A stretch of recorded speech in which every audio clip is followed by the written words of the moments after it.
இன்றைக்கி ஒரு சின்ன வேலையாக வெளியில் போய்ட்டு வந்தேன். ஒரு 60 kilometre up and down 120 kilometre போயிட்டு ரிட்டர்ன் வீட்டுக்கு வரும்போது பல்லடம் டு கோயம்புத்தூர் ரோடு காரணம்பேட்டைக்கு முன்னாடி கொஞ்சம் முன்னாடி அந்த இடத்துல ஒரு 2 நிமிஷம் கேப்.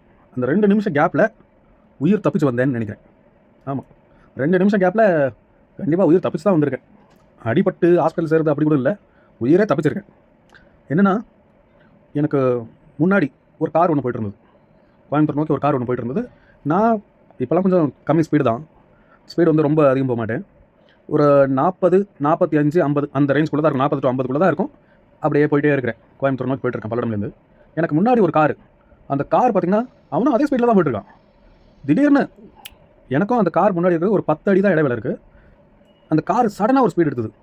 சடனாக ஒரு ஸ்பீடு எடுத்து ரோட்டை விட்டு இறங்கி போய்ட்டு அங்கே ஒரு தர்பூசணி கடை ஒன்று இருந்துச்சு. இந்த கண்ணாடி பெட்டி வச்சு சின்னதாக மீன் தொட்டி வச்சு தர்பூசணி சேல் பண்ணியிருப்பாங்களே அந்த மாதிரி அந்த கண்ணாடி பெட்டி, அந்த ஒரு அம்மா ஒன்று அங்கே இருக்காங்க, சேர் போட்டு உட்காந்துருக்காங்க. இந்த கார் லெஃப்ட் சைடில் சடன் ஸ்பீடு எடுத்து லெஃப்ட்டில் ரோட்டை விட்டு இறங்கி டம்முன்னு ஒரு அடி. ஒரு மரம் ஒன்று இருந்துச்சு, அந்த மரத்தில் மோதி கார் இப்படி டேர்ன் ஆகிடுச்சு. இப்படி இடிச்சு லெஃப்ட் சைடில் இப்படி டேர்ன் ஆகி ரோட்டை பார்த்து நிற்கிது, மரத்தில் மோதிக்கிட்டு. 2 நிமிஷம் கேப் தான்.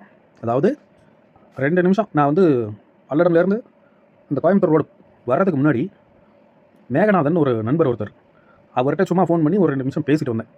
என்ன மேகநாதன் எப்படி இருக்கீங்க என்ன எதுன்னு கேட்டுட்டு அங்கே நான் ஃபோனை வண்டி நிறுத்திட்டு ஃபோன் பேசிட்டு வந்தேன்.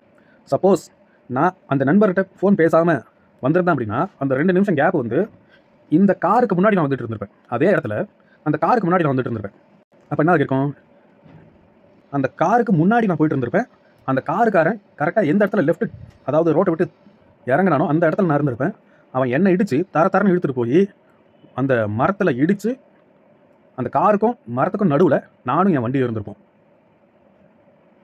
எப்படி அப்படி போய் சேரணும்னு இருந்திருந்தால் கண்டிப்பாக அப்படி தான் போய் சேர்ந்துருப்பேன்.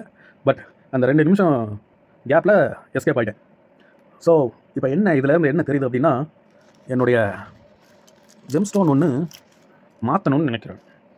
ரொம்ப வருஷமாக கிட்டத்தட்ட ஒரு 2-3 வருஷத்துக்கு முன்னாடியிலேருந்து போட்டிருக்கேன். அதோடைய இங்கே இருக்கு இல்லையா இந்த ஸ்டோன், கேர்னலின் அந்த ஸ்டோன். இது என்னென்னா, இந்த வீடியோ ரொம்ப நாளைக்கு முன்னாடியே போட்டிருப்பேன் ஒரு வீடியோ. கேர்னலின் ஸ்டோன் பற்றி எப்போ பழைய வீடியோ போட்டிருப்பேன் ஒன்று. அது வந்து என்ன பண்ணுன்னா, நமக்கு வந்து அடிக்கடி அடிபடாமல், இப்போ யாருக்காவது அடிக்கடி அடிபட்டுக்கிட்டே இருக்குது, சும்மாவே எவனா வந்து அடிக்கிறான் அப்படின்னா இந்த ஸ்டோன் போட்டுக்கலாம். கேர்னலின் அப்படின்ற அந்த ஸ்டோன் போட்டுக்கலாம். இப்போ எனக்கு என்னென்னா, இப்போ இந்த ஒரு ஜஸ்ட் மிஸ்ஸில் நான் எஸ்கேப் ஆகிருக்கேன் அப்படின்னா இந்த ஸ்டோனுடைய வேலிடிட்டி முடிஞ்சிருச்சு அப்படின்னு நினைக்கிறேன். ஸோ அந்த ஸ்டோனை வேறு மாற்றணும், பார்க்கலாம்.